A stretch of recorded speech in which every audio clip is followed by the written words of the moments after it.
আজকে বাড়িতে রান্না করব বাম মাছ। আমার হাতে যে প্লাস্টিক ব্যাগ দেখতে পাচ্ছ, এর মধ্যে রয়েছে বাম মাছ। আর মাছগুলো দেখো কতটা বড় মাছ, অনেক বড় মাছ। আর আমার তো বাম মাছ খেতে খুব ভালো লাগে। বাবা বলে আমি নাকি খুব ভালো মাছ রান্না করতে পারি, তাই মাছ রান্নার দায়িত্বটা আমায় দিয়েছে। তোমরা কে কে বাম মাছ খেতে পছন্দ করো বলো তো? আমার তো বাম মাছ খেতে বেশ ভালো লাগে। তো আমি রান্না করতে স্টার্ট করে দিলাম।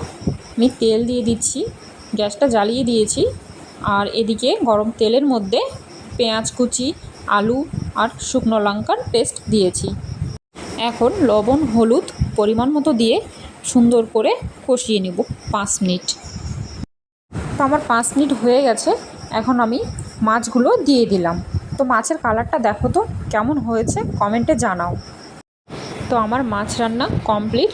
আমি একটুখানি খেয়ে দেখছি যে কেমন হয়েছে। তো খেতে তো খুব সুন্দর